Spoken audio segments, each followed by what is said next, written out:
मित्रांनो, तुम्ही बघत असाल की सध्या राजा शिवाजी या चित्रपटाची जोरदार चर्चा चालू असतानाच छत्रपती शिवराय आणि त्यांच्या इतिहासाला घेऊन वेगवेगळे वाद जाणीवपूर्वक निर्माण करण्यात येत आहे. का? चला बोलूया. हे का आणि कशासाठी चालू आहे सर्व. सर्वात प्रथम शिवाजी कोण होता या गोविंद पानसरेंच्या 1988 मध्ये प्रकाशित झालेल्या आणि छत्रपती शिवरायांवरील सर्वात विश्वसनीय म्हणून प्रसिद्ध आणि लोकप्रिय पुस्तकावरून वाद निर्माण केला गेला. केवळ शिवाजी असा एकेरी उल्लेख आहे एवढी सबब देऊन ते त्या पुस्तकाला नाकारण्याचा प्रयत्न करतात. मुळात जी हा प्रत्यय आदर देण्यासाठीच वापरला जातो, परंतु पुस्तकातील खरा इतिहास ही मुख्य अडचण मात्र ते सांगत नाहीत. हे पुस्तक शिवरायांना आपल्या फायद्यासाठी कोण्याही राजकारणासाठी वापरण्यास अडचण निर्माण करते आणि हेच यांचं मोठं दुखणं आहे. आणि आता गोबरपट्ट्यातील बागेश्वर नावाच्या एका ढोंगीने छत्रपती शिवरायांबाबत आणखी एक वादग्रस्त विधान केले. त्याने खोटी कथा रचून छत्रपती शिवरायांवर जबरदस्तीने रामदासांचे गुरुत्व लादण्याचा प्रयत्न आपल्या भाषणातून केला. मित्रांनो, ही गोष्ट काही नवीन नाही. इतिहासातही असे प्रयत्न अनेकदा झाले आहेत. खूप पूर्वी स्वातंत्र्यपूर्व काळात भालाजी पेंढारकरांनी भगवा झेंडा नावाचा मराठी सिनेमा बनवला होता. त्यात शिवाजी महाराज त्यांचं स्वराज्य रामदासांच्या जोडीत घालतात असा एक प्रसंग होता. त्या काळातील ब्राह्मणेतर चळवळ तीव्र होती. मराठा समाज जागरूक होता. मोठा निषेध झाला. कोल्हापूर बेळगाव भागात या सिनेमाचे खेळ बंद पाडले गेले. विदर्भात तर अमरावती मधील वसंत टॉकीजचा तर पडदाच फाडण्यात आला. जसा तो प्रसंग आला तसाच पाटील नावाच्या एका व्यक्तीने धावत जाऊन तो पडदा फाडून टाकला आणि चित्रपटाचा प्रयोग थांबवला गेला. आजही नेमका तसाच प्रसंग उद्भवला आहे. बागेश्वर नावाचा हा भामटा भोंदू बाबा त्याच अर्थाचं बडबडला आहे. बघा, महाराष्ट्राच्या विचार विश्वात यापूर्वीच यावरून बरेच वादक निर्माण झाले आणि हे विषय निकाली सुद्धा निघालेत. कोर्टापर्यंत केस गेली आणि रामदास छत्रपती शिवरायांचा गुरु नसल्याचा निर्वाळाही देण्यात आला. पण हे मनुवादी ब्राह्मणवादी चांगलेच निगरगट्ट, निर्ढावलेले आणि अतिशय निर्लज्ज असतात. हे आपलं खोटं वारंवार रेटून सांगण्याचा प्रयत्न करत राहतात. त्यासाठी रोचक अशा भाकड कथा रचतात आणि कुजबूज तंत्राने लोकांच्या गडी उतरवण्याचा प्रयत्न करतात. बघा, महाराष्ट्रातील लोकांना छत्रपती शिवरायांच्या इतिहासाबाबत बऱ्यापैकी ओळख असते, माहिती असते, परंतु उत्तर भारतातील लोकांना मात्र ती नसते. त्यांच्या अज्ञानाचा फायदा घेत हे लोक ब्राह्मणी वर्चस्वाला महिमा मंडित करण्यासाठी वाटेल त्या कपोलकल्पित कथा छत्रपती शिवरायांच्या भोवती रचतात आणि तसाच प्रचार करतात. वरवर त्या छत्रपती शिवरायांचा गौरव करणाऱ्या वाटतात, परंतु आतून त्यांचा तो छुपा अजेंडा असतो. मित्रांनो, हे सगळं आत्ताच का होतंय? मला वाटते रितेश देशमुखची सामाजिक पार्श्वभूमी बघता राजा शिवाजी या चित्रपटातून मनुवाद्यांना अपेक्षित ब्राह्मणी वर्चस्वाचा धार्मिक प्रोपगंडा बघायला मिळणार नाही आणि खरा इतिहास समोर येईल की काय याची प्रचंड धास्ती या मनुवाद्यांनी घेतलेली दिसते.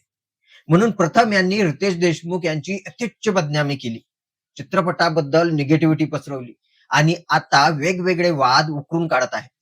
सोशल मीडियावर यांची नावं बघा. हे कोण तुम्हाला लगेच लक्षात येईल. हे असं का होतंय याची कारणे शिवरायांच्या इतिहासात दडली आहेत. तुम्हाला सांगितली पाहिजे.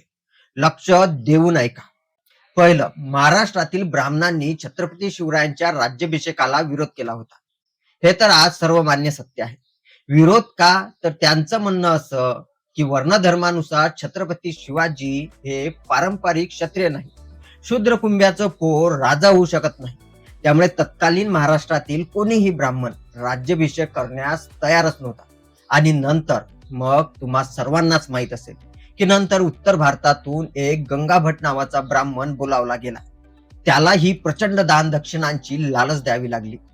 किती मोठी प्रतारणा होती ही एका शूरवीर राजाची, ज्याने स्वकर्तृत्वाने राज्य कमावलं होतं.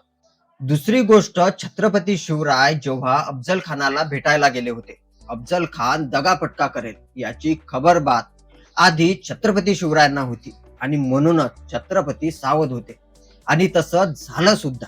शिवरायांनी वेळी सावध होऊन अफजल खानाला जागीच ठार केले, त्याचा कोतडाच बाहेर काढला. पण जिथे शिवराय बेसावध होते ते म्हणजे अफजल खानाचा वकील कृष्णाजी भास्कर कुलकर्णी. वकील सहसा हत्यार उचलत नव्हते, पण या कुलकर्ण्याच्या मनात शिवरायांबद्दल एवढा प्रचंड द्वेष होता की याने बेसावत असलेल्या छत्रपती शिवरायांवर तलवारीचा वार केला. शिवरायांना यामध्ये डोक्याला जखम झाली होती. जिरेटोपामुळे शिवराय थोडक्यात बचावले होते. मग शिवरायांनी लगेच पलटवार करत त्याचं शिर धडावेगळं केलं. बघा, ब्राह्मणांना जिवे मारणे वैदिक हिंदू धर्मानुसार महापातक समजले जाते, सर्वात मोठे पाप. पण शिवरायांनी त्याची उत्तर देत ब्राह्मण म्हणून कोण मुलायजा करतो म्हणत या अंधश्रद्धेला आपल्या टाचेखाली चिरडले. ब्राह्मणांची धार्मिक दहशत मोडूत काढली.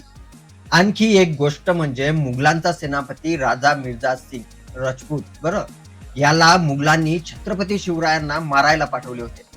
तेव्हा त्यांच्या सपोर्टमध्ये आणि छत्रपती शिवरायांना अपशकुन व्हावा म्हणून पुण्यातील ब्रह्मरुंदांनी कोटीचंडी यज्ञ केला होता. हा पण इतिहास आहे. आणखी एक गोष्ट तुम्हाला सांगितली पाहिजे. मनुवाद्यांनी महाराजांसाठी गो ब्राह्मण प्रतिपालक ही बिरोदावली प्रचारात आणली. तुम्ही ती ऐकली असेल, ज्याचा इतिहासात कुठेही आधार मिळत नाही. इतिहासातील काही कागदपत्रांमध्ये गो रयत स्त्रिया प्रतिपालक ही बिरुदावली मात्र मिळते, पण ती दुर्लक्षित करून छत्रपती शिवरायांच्या माध्यमातून ब्राह्मणी वर्चस्व लोकांच्या माती कसं मारायचं याच्या क्लुप्त्या इतिहासात छेडछाड करून हे मनवादी सातत्याने करत असतात. यांना छत्रपती शिवरायांशी घेणे देणे नाही, यांना पेशवाई प्रिय असते. पेशव्यांचे गुणगान गाताना हे थकत नाही, परंतु त्यांना लोकांची दाद मिळत नाही, हा मोठा प्रॉब्लेम असतो. म्हणून मग ते छत्रपती शिवरायांचा त्यांच्या इतिहासाचा वापर करू पाहतात, कारण इथे लोकमान्यता मिळते. महाराष्ट्रातील अट्टरपगड जातीतील प्रत्येक जात जमात छत्रपती शिवरायांना देवाचा दर्जा देते. त्यामुळे लोकांना भावनिक करून त्यांचा फायदा घेता येतो. परंतु ते आता हे विसरत आहेत की पूर्वीसारखे बहुजन समाज आता अशिक्षित अळानी नाही, तो आता शिक्षित झाला आहे. तो स्वतः इतिहास संशोधन करतो, पुस्तके वाचतो. तुम्ही सांगाल आणि तेच तो मान्य करेल असं आता होणार नाही. तर मित्रांनो, सावध राहणं खूप आवश्यक आहे. छत्रपती शिवरायांनी केवळ आपल्याला परकीय मुस्लिमांच्या गुलामीतून मुक्त नाही केलं, तर या ब्राह्मणी दहशतीतून सुद्धा मुक्त केलं. तर मित्रांनो, आता तुम्हाला समजलं असेल की या विशिष्ट लोकांकडूनच का चित्रपटाला एवढ्या मोठ्या प्रमाणात विरोध होत आहे. तर बोलण्यासारखं खूप काही आहे, परंतु येथेच थांबतो. नंतर पुन्हा काही मुद्द्यांची चर्चा करूया पुढच्या व्हिडिओमध्ये. तोपर्यंत चॅनेलला लाईक आणि सबस्क्राईब जरूर करा. जय जिजाऊ, जय शिवराय.